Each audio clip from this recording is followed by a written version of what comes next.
My son Simon, he is 16, moved out of the room he used to share with his little brother and got his own room a few months back. Ever since, he's been complaining about his mom barging in without knocking and interrupting his sleep and studying. Sometimes when he's changing. I know that she's his mother, but he says he's got his own room and has a job and is learning to become an independent adult, but doesn't feel like his privacy is being respected even when that's his mom. He says he's not a kid anymore and is entitled to at least get a knock on the door before she comes in. He was getting tired of her not listening to him, so he came to me and said, "Dad, you need to help me set some clear boundaries with Mom." So I spoke to her about her need to knock before entering Simon's room. She was like, "What? And no, we're family, not strangers. Do you really expect me to foolishly knock on the door 5 times a day? That's ridiculous. Also, the knocks doors in their own home?" I told her my family, for instance. She made a face, then went on a rant about how my family hate each other's and the way they treat each other's like they were strangers is shameful. I told her family or strangers, it's about respecting one's privacy. We had an argument about it and I told her if she wasn't going to stop with the barging and refuse to knock on the door before entering, then our son will get a lock. She did it again at 11 p.m. She barged in when our son was asleep. He jumped up because he got scared.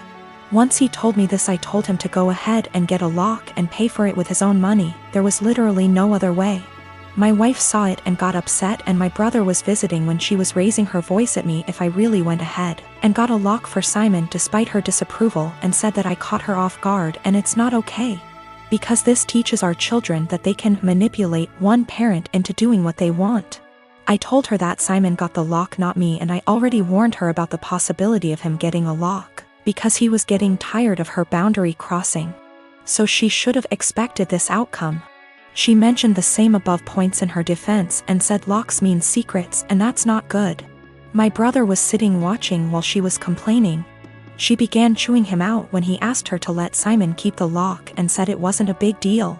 She stopped talking to me and Simon till we removed the lock, but I've no intentions on doing that.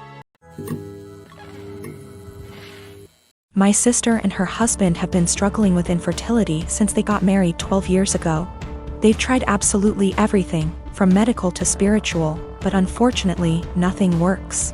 Now that she's approaching late 30s, they're starting to look into adoption, but it's also been a slow going. Since their financial condition isn't exactly stable from multiple rounds of fertility treatments they went through. I can only imagine the struggle, and I sympathize with her. But the stress this situation is bringing her and her husband honestly puts a strain on our relationship. My husband and I lost our best friends, Mason and his wife, Kate, 2 weeks ago in a horrible car accident. They left behind their son Pete, who isn't even 2 yet. It was so sudden and so heart-wrenching. We're still grieving, which lowers out contact with a lot of people, including my sister and Bil. Our main concern right now is ourselves and Pete, whose custody has come to us because we're both his godparents, actively engaged in Pete's life since his birth. And because Mason and Kate have neither left a will nor have immediate living relatives who can take him in. We've decided to adopt Pete as soon as we can stomach the process. My husband and I never planned on having kids, and even if we did, this is absolutely not the way we want to go about it. The situation is far from ideal, but we're starting the adoption process yesterday, for Pete's safety if nothing else. We broke the news to our extended families and friends, letting them know that my husband and I won't be very available for a little longer because of this. I know my sister and brother-in-law will have something to say about this. I'm prepared for a few heated text messages or voicemails. However, I didn't expect them to turn up on our doorstep, crying about how unfair it is that we were given everything they wanted, and how we didn't deserve to be parents because we didn't go through what they had to. I've never seen my husband so angry before. He's usually very mild and gentle, but recent events have stretched our patience to the limits. We kicked them off of our porch, and I told my sister before she left that since our pain inconveniences her so much, I won't have her around me and my family at all anymore.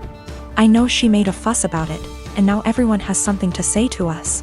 We turned off our phones, so we don't know which ones are cursing us and which one aren't. I know some did //r. My husband and I are both in pain and grieving, and we can't trust ourselves to be objective. For the sake of disclosure, my husband and I are both men. No, this is not a case of homophobia. My sister, for all her fault, was the first person to accept me for who I love. I am a 35 years old female. I don't have the best relationship with my husband's mom. Since day one she tried to make remarks and compare me to her. She then tried to get on my good side and started overly praising everything I do and sometimes even copying me, like that one time when she dyed her hair purple just like mine, and when everyone pointed out how ridiculous she looked. She actually blamed me and accused me of trying to make a joke out of her. So, anyways, my husband and I took 2 weeks off work to go visit some places out of the country, tourism in other words. Thing is, I was the one who saved up for and arranged for the trip. My husband was responsible for booking the tickets. My husband's mom wanted to come along and threw temper tantrums when I said no. She called, texted, sent people to talk to me into letting her come. Even threatened to call the police and make some complaint up to get us to stay if she can't come. My husband said we should just take her, but I told him he was wrong to tell her about the trip in the first place. He gave me an ultimatum. Said he wouldn't go if she can't come, and I told him I'd gladly call his bluff, which made him take his words back and say, fine. I will tell her to stop it because we won't take her. Things got quieter, suspiciously quieter. The day of the trip came and we got to the airport at 2 p.m. My husband was walking ahead of me and was looking left and right like he was looking for someone. I asked him, but he didn't respond. He led me to the waiting area, and first thing I saw was his mom standing there with her luggage. I froze in my spot. I felt a cold wave washing over me and I was fuming inside. She and my husband were hugging. That's when I quietly turned around and started walking towards the exit. My husband followed me while shouting at me to stop. He tried to stop me, but I told him off the harshest way possible. He tried to say I was overreacting and that his mom was there anyway and I should let it go and not mess the trip up for us. I told him he and his mom could still go and that I was going home. I went home and sobbed into my dog's fur for several minutes. Turned out he booked her a ticket without me knowing. An hour later he came home yelling and raging about how pathetic and spiteful I was to walk out and go home and ruin the trip last minute. I told him he caused this to happen. He said that I was being so hard on his mom, it's ridiculous.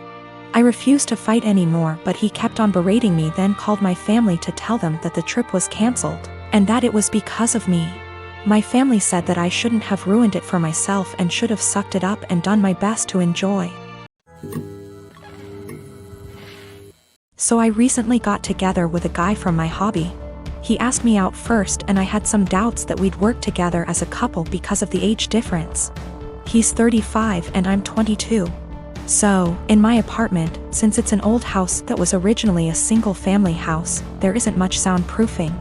And the floors creak when people move. I've gotten used to the sound of the guy upstairs getting up at 4 a.m. since he starts work at 5. And the sound of the girls in the apartments to either side of mine watching telenovelas till midnight. Taking work calls all day and having friends over on weekend nights. I know when I play music or have friends over, some of the sound leaks through the walls. So I'd never get upset about hearing my neighbors because it goes both ways. So, when my boyfriend started coming over more often, he had complaints about the neighbors, which put me in an awkward place. He wanted to go speak to them or have me text them and I said no. For example, one of the early times he stayed over we went to bed around 10. He wanted me to ask my neighbor to turn down her TV. I said she didn't have it that loud and she turns it off at midnight anyway. At 4 a.m., he got very irritated with my upstairs neighbor getting up and cooking breakfast.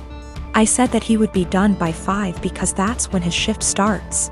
At 7 a.m., he was still trying to sleep in and the neighbor on the other side had some work calls that he said he couldn't sleep through. I offered him earplugs and he said he couldn't sleep with them in either. He wanted me to ask her to quiet down. He had similar comments every time he heard someone else in the building just living their life, especially if it was when he was in bed. I got frustrated with my boyfriend and told him, you can't expect to date a hot young 22-year-old and not want to deal with a 22-year-old's living situation. I don't know if you realize, but this is a normal apartment for someone my age. Hell, my neighbors are pretty great. Nobody's throwing loud parties on work nights. Nobody's having screaming fights. Nobody's having babies. The hot young part was in sarcastic air quotes because those were his words, not mine. He got irritated and asked why I was bringing age into it. And I said it's because he can't both want someone so young and also want someone with house kinda money. And he was being so out of touch with how normal people in their 20s live. He got really irritated with me bringing age into it. And even more annoyed when I'd respond to his neighbor complaints in the future with "Okay, boomer." Or tell him that if he wanted me to have a rich person apartment, he could pay for it. It's not possible for me to get to his house on my own because I don't have a car and the buses don't go that far into the suburbs. So that would mean him driving 30 minutes from his house in the suburbs to pick me up, then an extra 30 to drive me to his house. Then an hour round trip early in the morning to get me home in time for work. It's a lot easier for him to visit me in the city. I am using boomer as a joke or a figure of speech to say acting out of touch and entitled to tell other people what to do. It is a common figure of speech to say "Okay, boomer" to someone who is acting entitled regardless of their actual age. It's more of a mindset thing. I googled his property records for his house and he co-owns it with a woman who shares his last name. Holy shit. I don't know if she's his wife or ex-wife or what, but I'm out of here. I'm honestly freaking out right now, but I just gotta say, great big thank you to everyone who noticed red flags and made me question that. I've blocked his number. He can have fun figuring out where I went.